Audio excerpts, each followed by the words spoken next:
All right, Don, it's all yours. What are we going to talk about tonight? We're going to talk about kind of working your hive, checking your hive, being honey bound, and being able to make a bunch of splits. Now, we get students down here almost every weekend, and students can tell you that, don't exaggerate, when we say that we make 25 to 50 splits every single day down here. If you're not making splits, you're going to get behind. Right now, we're getting a little honey bound down here, and I had to wear my veil back there this morning at about 10:30, 11 o'clock. Mr. Urkel probably understands that the flies or the gnats start coming in, and they're so small they come inside your veil, right through your screen. So the bees wasn't bothering me, the little flies and the gnats. And the next thing we get is these little love bugs. You got to blow a lot, keep them away from you. But other than that, we're staying busy down here, and things are progressing along. We're increasing. We are in the process of building our new building down here by the house, which we're going to get a 6,000-gallon tank so we can start getting our corn syrup by the tanker truck.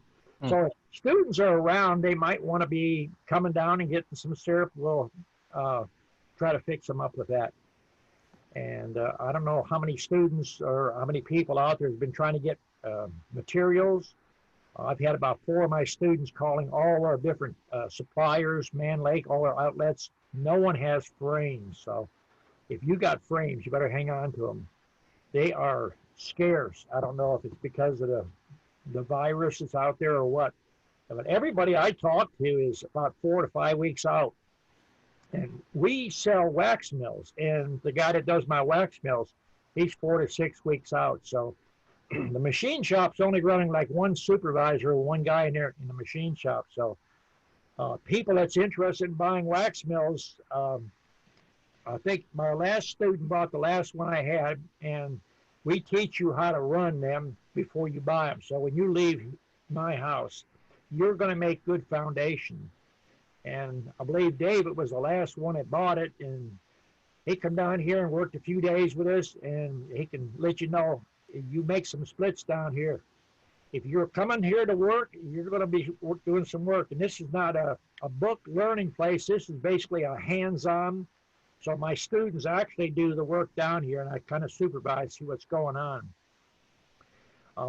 David was down here a couple of weeks ago, and he's going to try to come back down again. And Robert's another one of my students, and I have Francis, another one of my students. They come down usually on weekends, because most of them have jobs in that. So if you want to come down like on a weekend, you've got a camper or a little RV, you want to park it somewhere, it's a good place to park it down here and stay, and you don't have to pay that motel fees. Now, most people right now don't realize they're not in their hives, but hives are getting honey bound right now. So you need to go through those hives and pull out that honey, give them a frame of new foundation or some open brood home that they can work.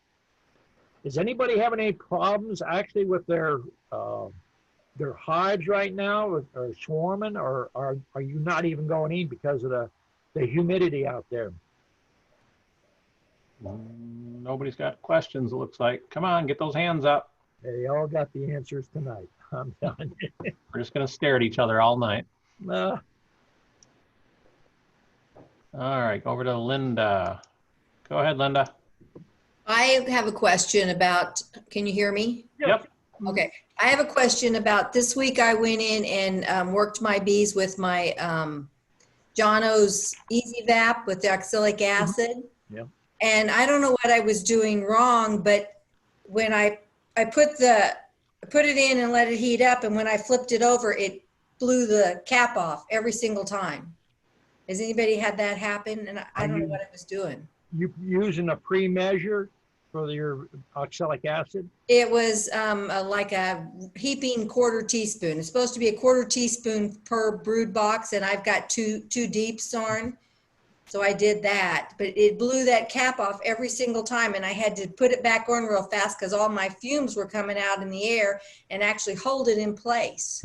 I have a Pro Vap, but I guess that Johnny Vap is similar to it. Mm-hmm. When you put the cap in, you should be tapping it down with your hand. Are you tapping it down? Maybe I wasn't getting it stuck in there hard enough. Yeah. It sounds like it Actually, actually might be plugged up. Did you look at the outlet? Yeah, no, it didn't, because it was shooting the fumes out the end and out the top. Hmm. And No, I've I used don't it before and never had that happen, and I don't know what I did. Is there instructions with it? Yeah, I followed them. I'm not familiar with that unit, but I imagine it's a copy of that Yeah, it's the ProVap. same Yeah, thing. yeah, I turn my caps upside down on each hive, and I put the oxalic acid in there, and I turn the ProVap upside down, and then I tap it with my palm of my hand. You got to wear a glove, and then yeah. seat it. As soon as you turn it over, the oxalic acid drops down onto those coils, and it's not going to blow it out. I've never had it blow out yet. Yeah, it did it to me. I did 5 hives, and every single one of them, it blew that cap off the top. And I have to grab it and shove it back on there and hold it in place. Are you putting the cap on tight enough? Well, that's what, I don't know. Maybe I'll try the next time. I push it down a little hard, even give it a little tap on the bottom, make sure it's on there pretty good. It should tell you what I do. down on it and feel its seat. What's that, Ernest? I carry one of those instant-on torches, and what happens is the crystals goes down in that tube, and that tube gets cold, and they crystallize. They come back and not a vapor.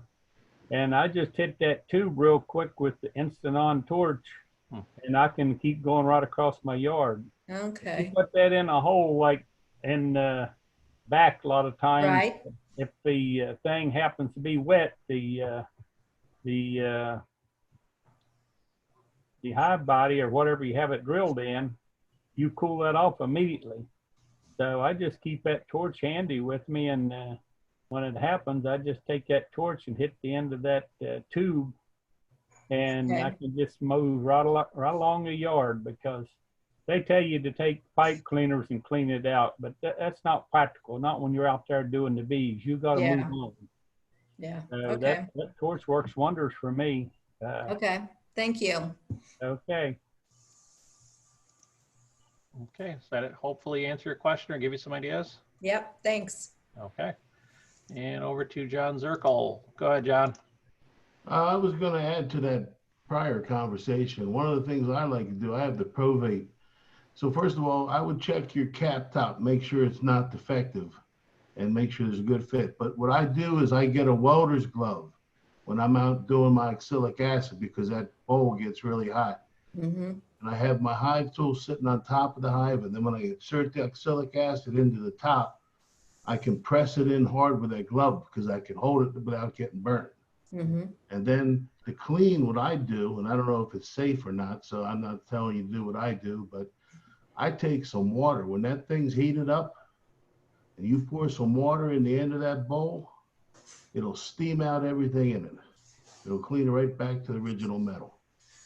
So that's what I do. But you're plugged in, so electricity and water really shouldn't be together. Right. So that's all I have to say right now. Okay, thank you. All right, over to Roger. Go ahead, Roger. Oh, you got to unmute it. I can't do it on your side. There you go. Linda, you might want to check your cap. Make sure that O-ring is good in that cap. I have had O-rings in them go bad. Oh. So that's just another idea. I don't know if that's what's going on or not. Okay. So I guess that's all I've got.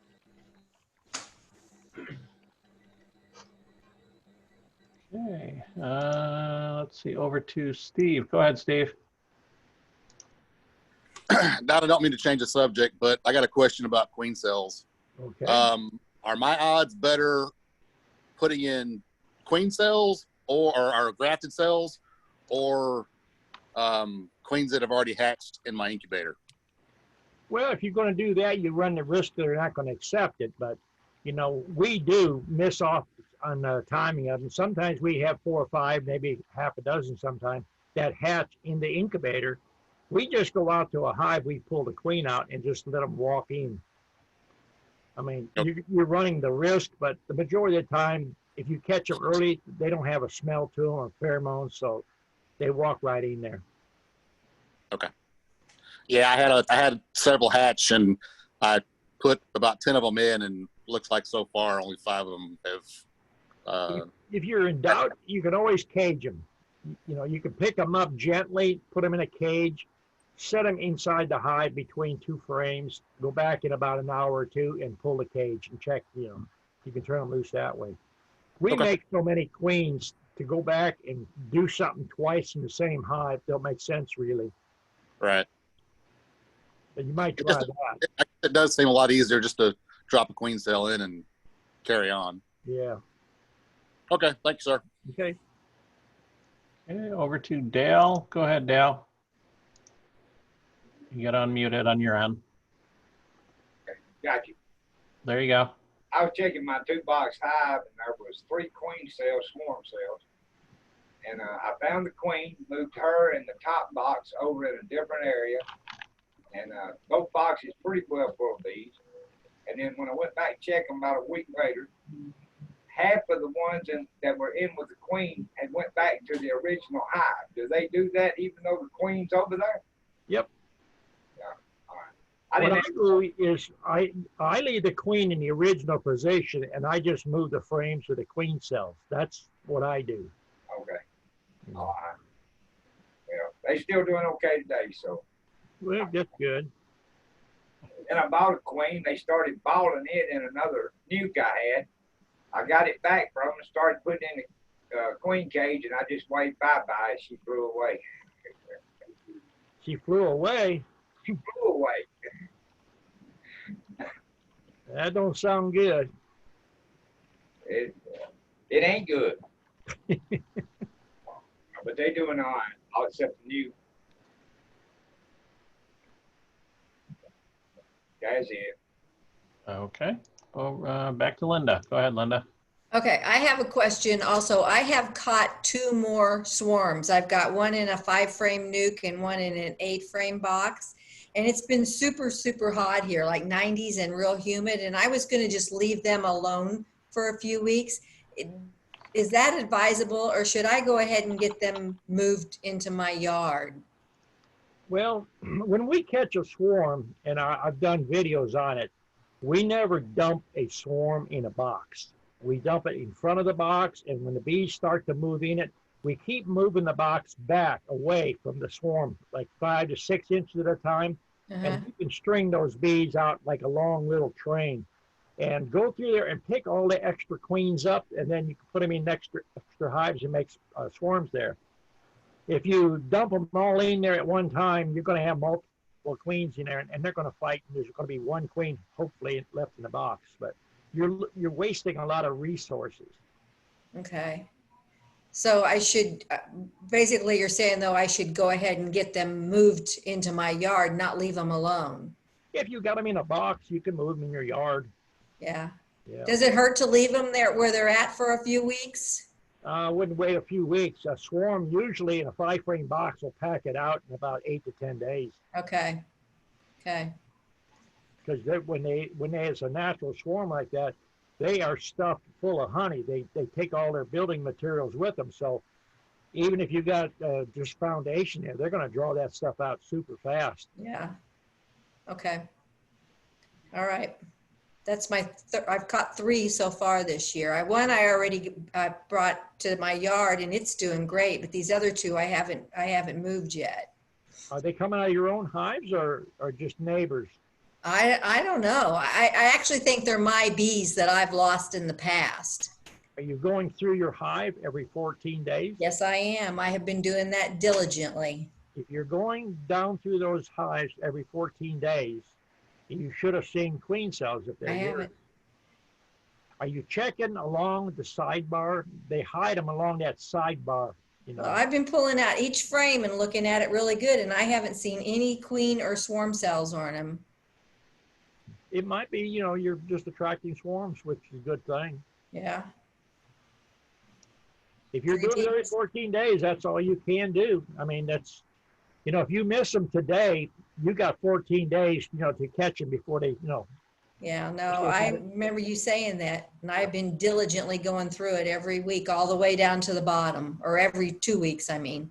Well, if you're getting any more swarms, I would shake them out in the ground, you know, or put them on a sheet or something, and then let them start to walk in the box a little bit. And once they start moving into the box, keep moving the box back, make them chase the box. 6 Okay. inches at a time, and you'll see a long stream of bees. It's very easy to see multiple queens walking up in there. Okay. So just pick out one queen and kill the others, or put them in a different. Each queen you put in a queen cage and make True. another hive. True, yeah, yeah. I mean, I've caught as many as 30 in one swarm, but this time of the year, 15 is about a normal number. You're going to wow. find a very minimum of 2 to 3, because I've never seen a swarm and not have at least 2 in it, even in the fall. Oh, Nature okay. doesn't do things singly. They do it in multiples. That's survival. Okay. Thank you. Don, what do you always say about finding those extra queens and killing them? Yeah, like throwing money on the ground and wasting it. Throwing $20 out every time you kill one, Linda. $35, $45 for a queen. Easy. Yeah. All right, over to Dale again. Go ahead, Dale. Yeah, I was just going to comment on that because I had a 40-liter swarm box that I caught a swarm in. I moved it up to my yard and just let it stay there a few weeks like she wants to. I was hoping they just build a comb out and I just transfer them to my box. They built a comb out from the bottom of the frame down. So today I transferred them to a box. I had to take a knife and cut that and then take the rubber bands and put back in there. They have started building on the frames, but they don't build on the frames first. They'll start at the bottom and go down. It's just a big mess. Easier to just put them in a box than to wait a few weeks like I did. That's it. All right, thanks. Okay, no hands up. Come on, everyone's being shy and quiet tonight. Over to John. Go ahead, John. Can you hear me? Yep. Okay, I'll fill some airspace if you need me to. Getting back to becoming hunting bound, that's exactly what's been happening here for the last month because we've had a sporadic flow. And I got myself to the point that it was great when I was making splits and when I had them crammed down and they were producing a lot of swarm cells, queen cells, excuse me, and they're not capping it yet, so we can't pull it. So what do you do when you get to the point where you're 3 and 4 deeps tall and you're just adding more fresh foundation for the queen to lay? Because that's pretty much when you start losing your bees, aren't you, when you're honey bound? I mean, they take off before you know it. Yep. What we're doing is we're making a lot of splits. We keep splitting down. And, you know, my students can tell you, we go out here and we call comb out. If the bottom's got a lot of drone comb and it's full of honey, we got a box out there we use as a robbing box. And we just take a knife and cut it off up to where the comb is good, where it's got, you know, the smaller cells. And cut out all that drone comb, and they'll just rebuild it back. But if you're not pulling comb out, you know, your hive is doomed. I mean, if you're letting them get honey bound, the populations is going to start dropping fast because July comes and August might start taking hives over. And if you don't have enough populations in there, you know, you don't have nothing to combat it. So by moving frames around or making splits, that's going to be your safest bet. Yeah, I was doing pretty good with making splits, but then I ran out of benches, you know? Yeah, and You always, frames. I had frames, I have boxes, I had everything this year, I thought, and it just took off too quick. So, other question is it horrible for a hive to swarm other than lost production? Like, is it healthy sometimes for a new queen to take over? I know a lot of production people replace their queen every year. And if you're really concerned with that, is it better to let her swarm when you end up with a healthier hive that way? Well, I don't like to let bees just go out and swarm. I mean, that's like opening your ATM machine up and just let it go broke, you know? I mean, if you manage your hive, you know, you're not going to have swarms. I mean, you can control just about everything in the hive to some extent. But, you know, swarming, I would never let a hive And Okay, somebody else have their hand up yet? Well, Don's starting to break up now, so you there, Don? still, Oh, I think we're losing him. Might be time for a McDonald's run. uh, Here.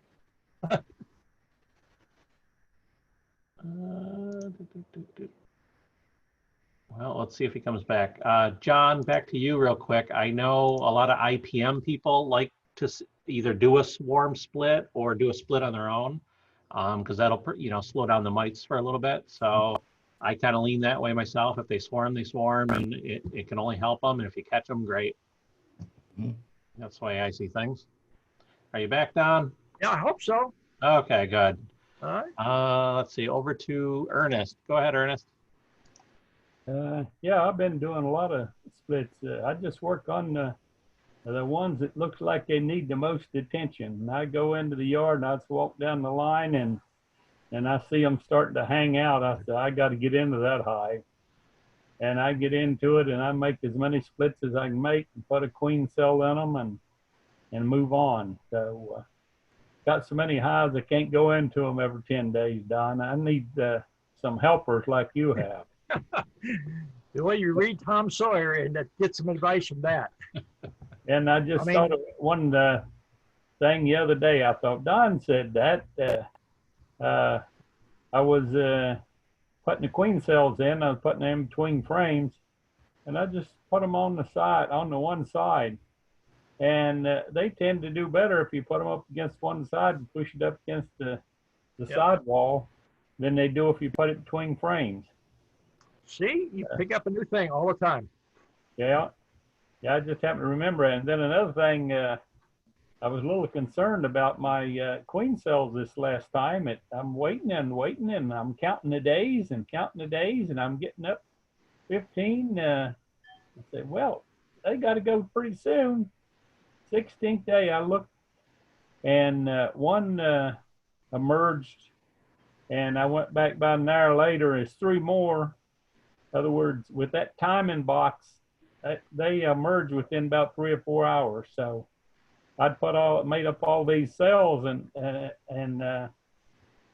started. I was wondering with these cells in there, I thought maybe they're not any good, but they were good. They just took the full 16 days. So the ones I've been grafting before, I just pick them, and sometimes you get one that's a little older, then they emerge first. But these here, they emerge all at the Get them same all one size. Get a good size frame of all the same, the good laying pattern that's full, basically the same age.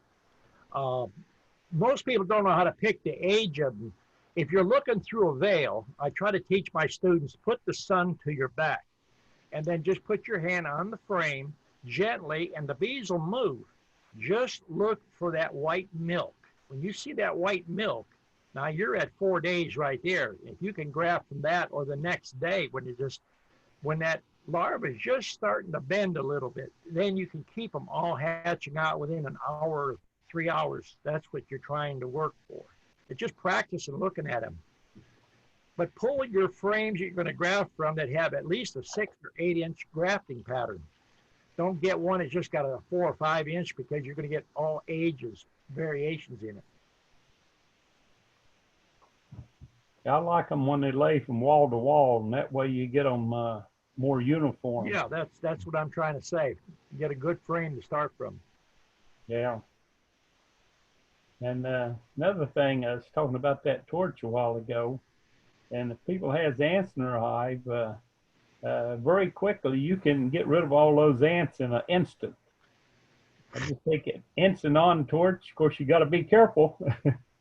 Just real quickly go over them, and they're done. They're gone. But me So you don't have to worry about the ants. No.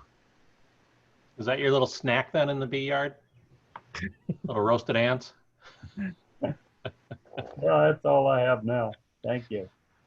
All right, over to Stephen. Go ahead, Steve.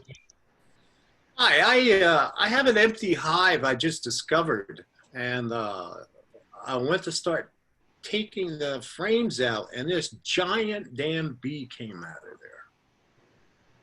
And he tracked me, he was looking at me, he's about 2-3 inches, and he's got a nest in there. It looks like an awning with cells underneath the awning. It looks like he's protecting them from water or something. But this thing came out and he was tracking me. He was serious. Get you a badminton. That's what I figure, a butterfly. I don't know what this thing is, but A European Hornet.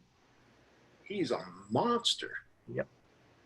He was after me. He was following me. He didn't wanna do anything to me. He was just buzzing me and bombing me. You got to be careful. They sting pretty bad. They what? They sting pretty bad. Yeah. I haven't gone to that hive yet until I talk to you guys to see what I should do. Your badminton thing, go out there. They hover. When they fly out, they come out of the hive or they come towards you. They just hover.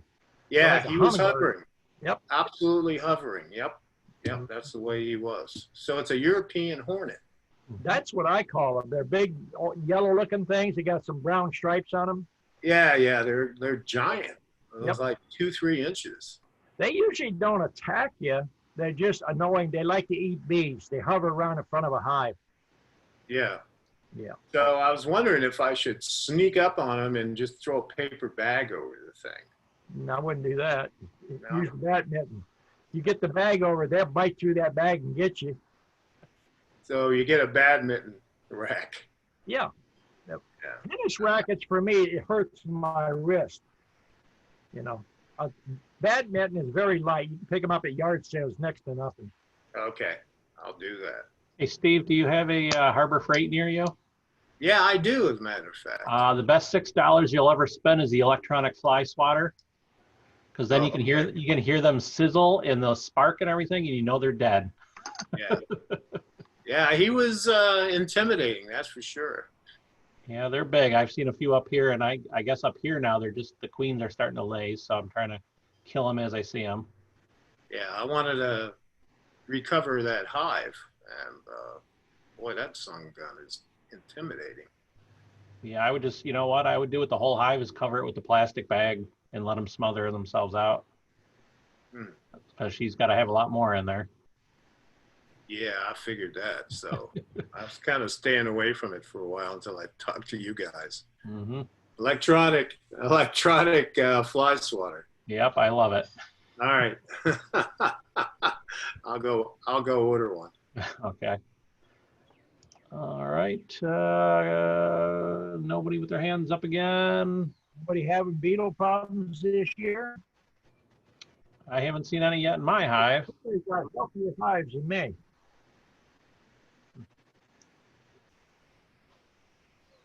Nobody else had any questions, problems in your hives? Random bee trivia, come on. Here's what I'm using. You know, I talked about using DE in a hive, mixing it with a little bit of Crisco. Mm-hmm. I found that I can carry this in my pocket. It's a lot better. This is just powdered DE, and it's the white form. It's not the brownish looking. But you can put a quarter of a teaspoon. I just dab a tiny little bit at the back of the hive, and it keeps the beetles down really good, even a hive that's really weak. We're making a lot of one frame splits rather than a lot of people make 4 and 5 frame splits. People don't believe it, and students can tell you. I use 1 frame or 2 frame, a frame of honey, a queen cell, and shake some bees on it, and that makes a hive. Robert's been out here on weekends, and David's been here, and several other students been here, and they can tell you, when I tell you a 1 frame of honey and a queen cell and shake some bees, they will tell you that's what I do, and I'm not making it up. If you got a queen cell and it's sealed and it's ready to hatch, all you need is bees there to keep it warm. You don't need a bunch of brood to put in there.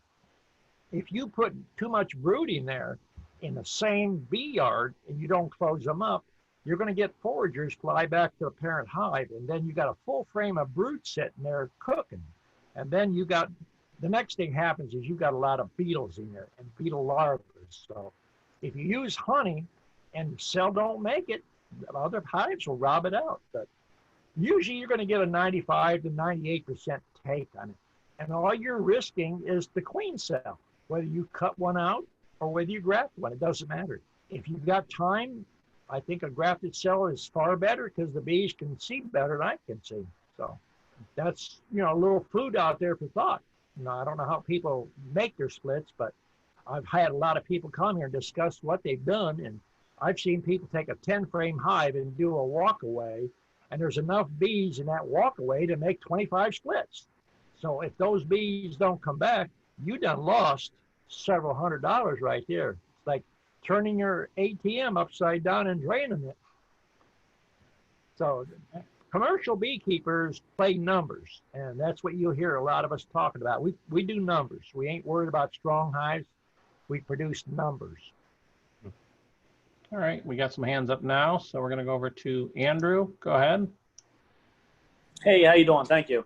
Are there any more little nuances or tricks when you do the splits? Because last time I made a split, I used a queen castle, and then I had one more hive in a nuke. All the queens emerged, but I only had one that was successful in mating and returning. But I checked through the hive, and I saw the virgins in each of the sections of the queen castles. Through the days, I watched them go out in their mating flights, came back, checked 14 days later, and the queens were gone. I don't know what happened to them. I don't know. There was just bees and no queen. So I don't know what I did wrong or what the heck happened there. But well, queen castle is basically just put a frame in there and let the queen hatch, fly out and mate. You're usually within 7 days, you're going to return and take it out. Yeah. I mean, they were gone. They were, the bees were there, but no queen. So I don't know. I don't know if they had to be separated. If when you make your splits, do you separate them a little bit? Because one thing I noticed is when one of the queens went on her mating flight, all other 4 started to show more activity. So I don't know if they combined and then came back and went in the same hole or what the heck happened there. Sometimes they do. You get hives that will join up with a queen. But, they have to fly out and mate. And that's if you've got a lot of dragonflies, if you've got predators, birds, that's, if raising queens was so easy, everybody and his brother would be doing it. But there's little tricks to everything. You have to, kind of do those little tricks. Yeah. Your queen castles and stuff like that are strictly for plastic foundation to make one queen. And then when you've got that queen mated, you pull it out of there and put it in a hive and add bees to it. All right. It's not to raise a hive out of, because you only got two frames in there. All right. Yeah, I don't know. I'll try it again. I mean, I'm all new. It's a learning curve. Oh, yeah. That's for sure. Thank you. All right. Okay, over to Tommy. Go ahead, Tommy. Hey, Don. Hey. Hey, yeah, you mentioned frames earlier. I'm really hurting for frames. I've got some ordered. I haven't checked on them, but it sounds like it's going to be a few weeks before I get them. They're coming from Man Lake. But if I don't get them soon, I guess I'll just have to let some hives swarm. But my question was for you and maybe some of the other commercial guys, sideliners out there, do you insure your hives particularly against, vandalism and weather? No, I don't know of any commercial beekeepers that insure their hives. The only insurance that I know of commercial people do, if you're transporting them for pollinating, the hauler has insurance on them. But you're not going to get, unless you have Farm Bureau or something like that, then you can take a separate rider out on bees, but it's pretty expensive. Yeah. Yeah, I could imagine it is. If you can find someone that would insure them, I imagine it would be pretty expensive. But I'm here in Alabama, you're in Georgia, and I know a lot of your other viewers, your students are in Tornado Alley, and We That's just what I'm had one thinking. leave here today from up by Huntsville. Him and his son was here, 2 days. Yeah. 4 or 5 students in Yeah, every time Alabama. I'm sorry, go ahead. We got 4 or 5 students at least in Alabama, Yeah. but I don't know of any of them that carry insurance. Yeah.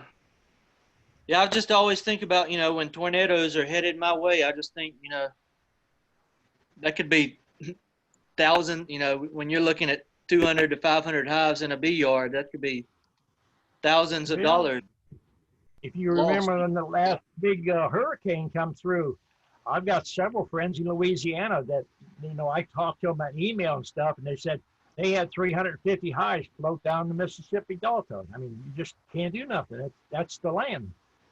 Yeah. People out in California, I've talked to them. They said, the fires out there and then the landslides. I mean, you're always going to have problems everywhere where you go.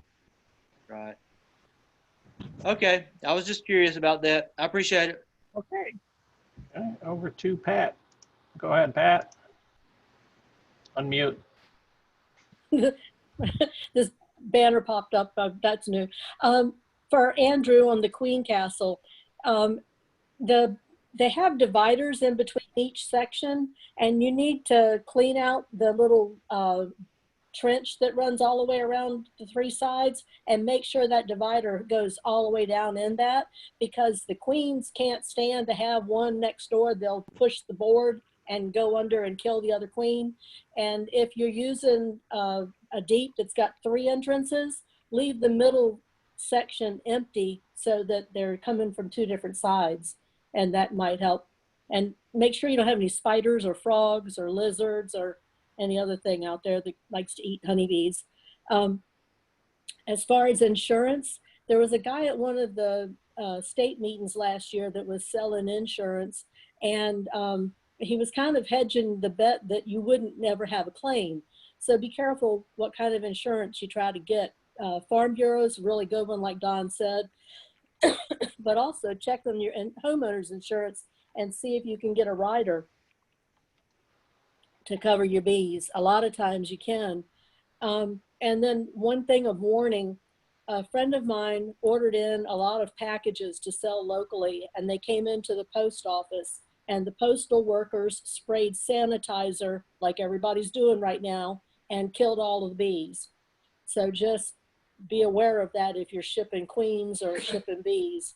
With all the stuff they're spraying, it doesn't say it kills bees because it's not a pesticide, so nobody even thinks about it. That's all. I will add on to when I was down at Don's last summer and we picked up some bees, and Tom and I were going to be staying at a hotel, and he said definitely don't bring the bees into the hotel room with you because they spray for bed bugs and everything. So not that we would have brought the bees in, but still some people might if it gets cold or something like that. So that's good to know. All right, over to Linda. Go ahead, Linda. What was that, Don, you were holding up a minute ago that you said you were treating for the hive beetles? I missed that. What was it? This is DE. It's just, it's like a ketchup bottle, an applicator, but it's got a little cap on it like this. And you can put the cap back on it and put it in your pocket and walk around, and when you inspect the hive, I just put a little bit in there. You just buy powdered DE. What's in it? It's diatomaceous earth is DE. Oh, okay. Okay. You just put a little powder in there. And the first thing you'll notice, the bees, but as soon as you hit them a little bit on the back there, they'll start fanning a little bit. They fan it around, it gets in all the corners, and the beetles, they won't reproduce from there. Okay. All right. Thanks. And no hands up again. Jeez, it's like pulling teeth tonight, Don. Oh, I'm telling you. Oh, there we go. Over to Mr. Zirkle. Go ahead, John. Hey guys, I just not really a question as much as something that happened to me for the first time the other day in the hives. I had a hive that was 4 deeps, and it was just packed full of bees, and I decided I was going to split it, and I didn't have a lot of time, so I was just going to take two of the supers off the top and move them, down the row a little bit. And as I pulled I noticed as I was looking at them, they seemed to be getting really excited. So when I broke the two boxes off the other two, didn't they swarm on me? Was it just timing? Because I ended up putting the box right next to the one that I took off on the bench. It was available, so I moved it over and set it there. And they all swarmed, but when I split them up, I think I confused them because they all went back to the first box, not the box that I pulled off, the two boxes I pulled off. Have you ever seen anything like that in your years of beekeeping, Don? Something? These are just orienting. I mean, I explained that about 2 weeks to a student. I said, now you can take this box that we was looking at, and I said, just reverse the entrance, put it to the back, turn it completely around 180 degrees. Okay. I said, those bees will go to that back side of the box, where's the entrance, and they'll just keep clustering there. They're programmed to go to that location. Okay. So if you take 4 boxes, we've done it in the past on big yards where we run for honey. We run 3 and 4 boxes. We just take bottom boards and if it's 4 high, we make 4 bottom boards, 4 lids, and don't even go through it. Just pick the box up and set it, and then move them to another location and go back the next day and either add queens or move the queen. Okay. All right. Thank you. They're orienting back to that location is all they're doing. Okay. Yeah, that's what I'm gonna do is I'm gonna split them a little further and put some queens. Put them on a bottom board, put a screen on it and move them. Yeah. That's what I'll do tomorrow. Hey, Austin, do you know how to raise your hand on Zoom? Who's talking? Somebody chimed in. Maybe one of those hackers that getting Zooms. No, it shouldn't be. All right, over to David. Go ahead, David. Yeah, Don, I was thinking about trying that method where you take maybe an inch of strip out of a frame with brood and egg in it and turning it sideways and put it in like you would like grafted cells. Do I need to move queen when I do that, or do just leave the queen and it'll draw cells that way? You want to put it in a queenless hive. Okay, all right. Just press it onto a bar. You don't have to make a special frame. You can use a standard frame, cut you that little strip and just push it in where the wedge bar is. Leave the wedge bar there and just push it in. I mean, I've done that method for 2 older fellas years ago, and I've had lots of people say it works. There's nothing wrong with it. It really works. I just want to make sure if I had to leave the queen or just pull the queen out and that'll make the cells. I just put it to a queenless hive or take a existing hive and just move it down the stand somewhere and put that hive in its place with a frame of honey next to it. Okay. All right. Thanks. Okay. Okay. Nobody else. Oh, let's see. Who can we pick on? We'll start calling names soon. There we go. We'll call names. Jeff Breland. How about you? What's going on up in the Great White Northeast? Want me to unmute myself, or you hear me? You're good. You're good. All right, good. I like that. Well, here we had, late winter, so I just put in a bunch of packages here 2 weeks ago. I just did my first inspection here yesterday. I probably got one hive I think is probably I think the queen in it is not properly mated. So I'm going to give a good go through tomorrow just to double check, and I might have to merge that hive with another one. Because I noticed there was a bunch. What's that?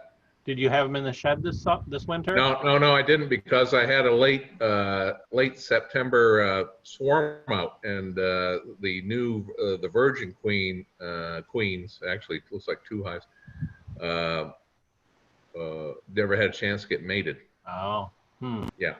So they were I'm experimenting now. I don't know if anybody's tried them out there. Those I'm trying to remember the name. The Apimoy, they're the plastic beehives boxes. Have you seen those? Yeah, I forgot the name of them. Apime? Yeah, Apime. Yeah, okay. I'm trying out one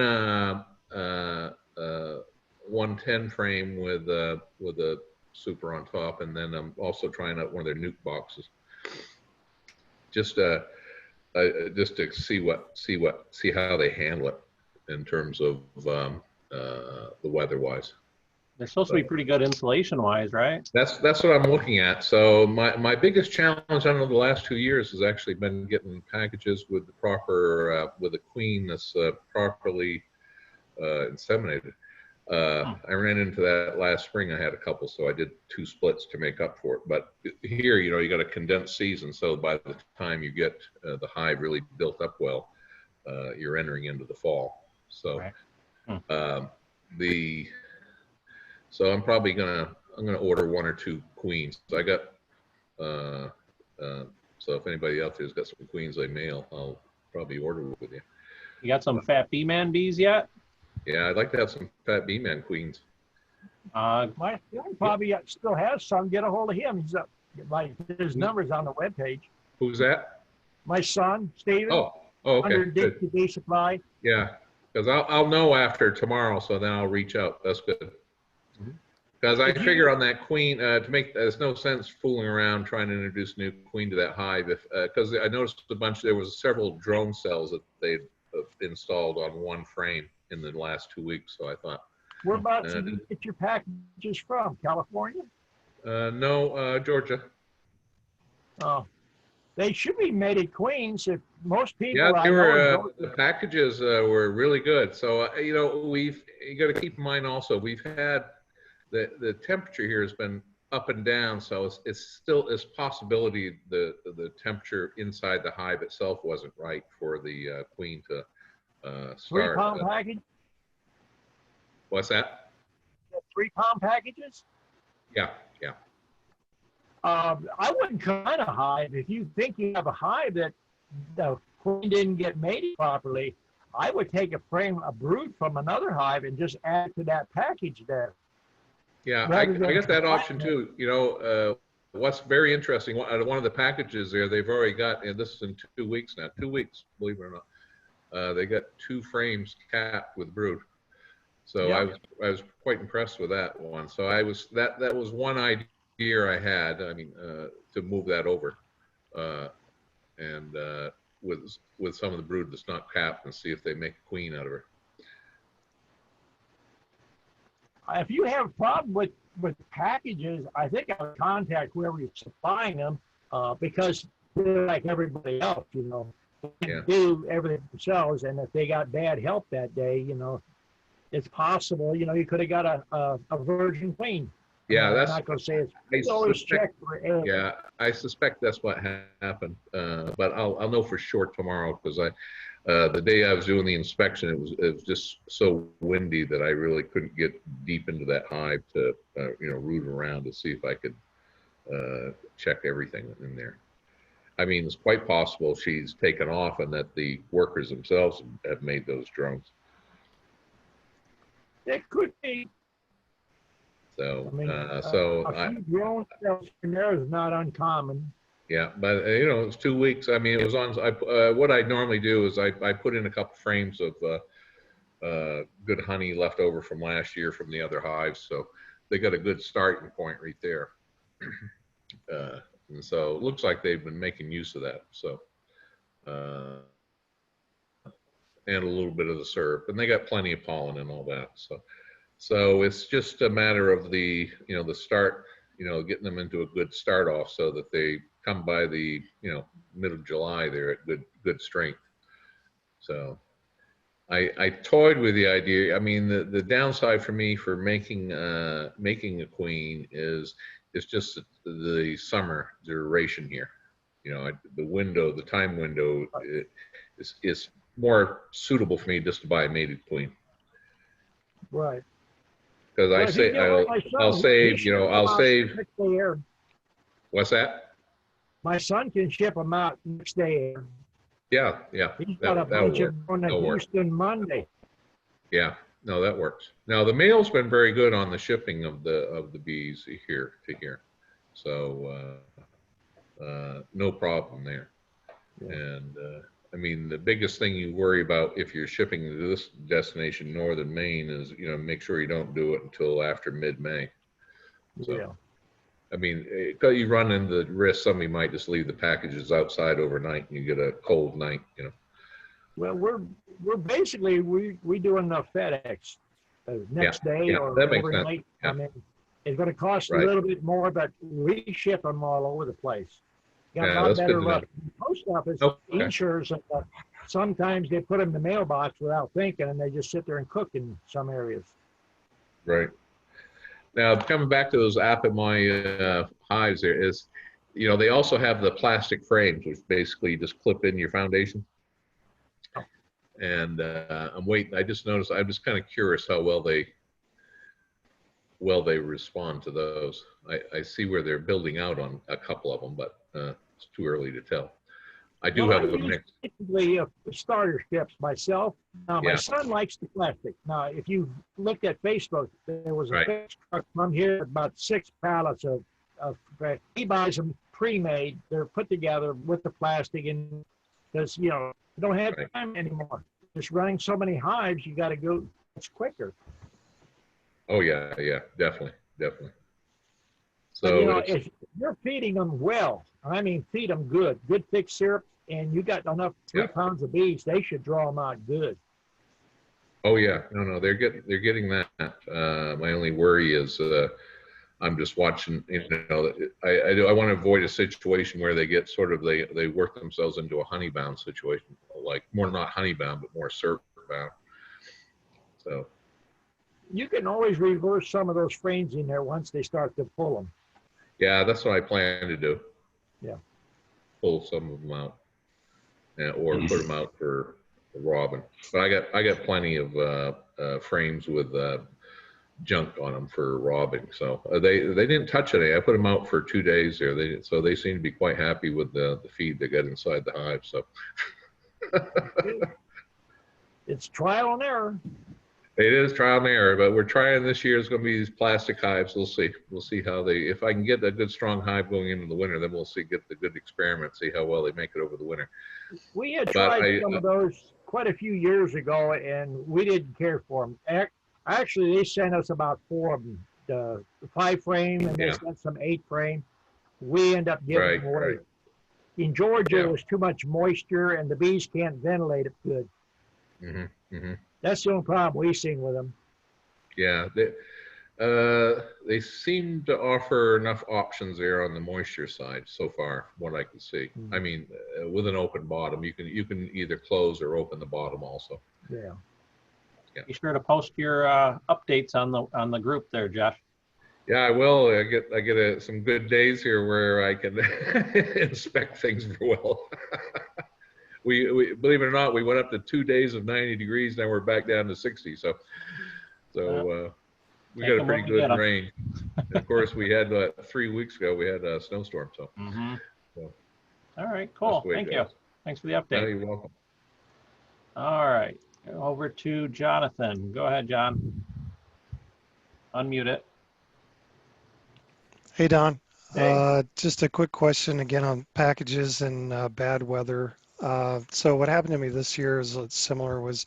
Got the packages, installed them. The daytime temps were in the low 50s. Night times probably down in the upper 30s.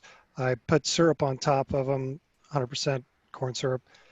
But then what happened was the weather changed. We got snow, and the highs then were in the low 40s, lows down in the mid 20s, and they're on new frame. They were on new frames, so you know there's nothing inside the hive. What would you have done at that point, assuming you didn't have other resources like honey from frames to put in there? Would you put granulated sugar in the hive, or what would you do? If temperatures drop that low, they're not going to pull sugar. They're not going to pull granulated. Corn syrup, they'll pull it a little bit, but when you get those low temperatures, they're going to cluster. And if they expand it out on a package, you know, if they drop that cold, they're going to cluster up, and whatever's on the outside of that cluster is going to get chilled. Yeah. You probably got the packages way too early. Yeah. Well, after it happened to me, I remember you and a lot of older farmers talking about how the weather is unpredictable until Easter passes. Right. And this year we had a really late Easter. Right. So there really isn't much you can do in that situation. If you're farther up north, you might invest better to buy a nuke that's already established. That way, if the temperatures does fluctuate like that, you have a better chance of survival.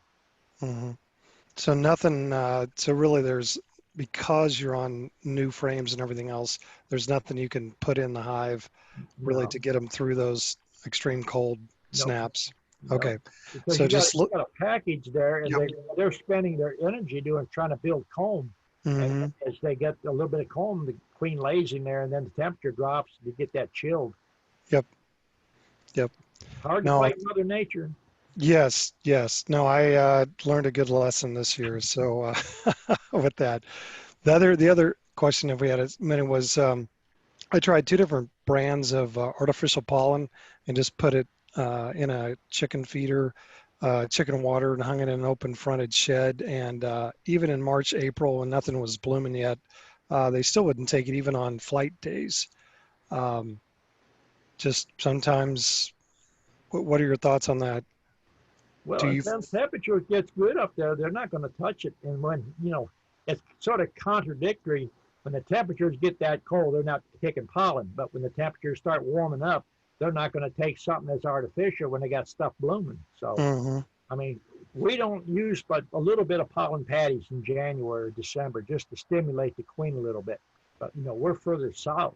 hmm If you put a pollen patty in there, and if you put the whole patty in there, you're going to get beetles.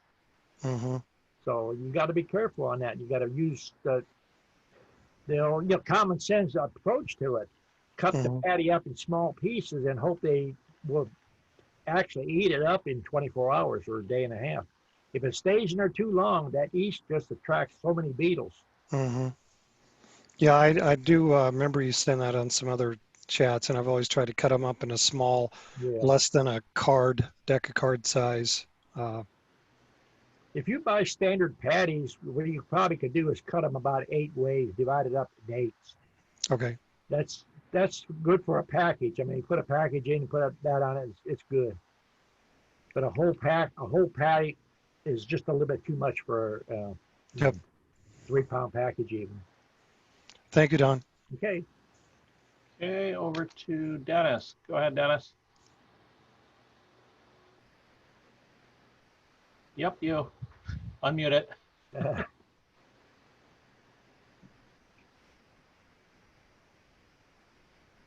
Hey, How about There you that? go. There you go. That's computer stuff. Hey, I'm getting an AI queen in, and you have different opinions. Do you put a queen excluder under them until they get to laying? No. They say, well, sometimes they'll fly out.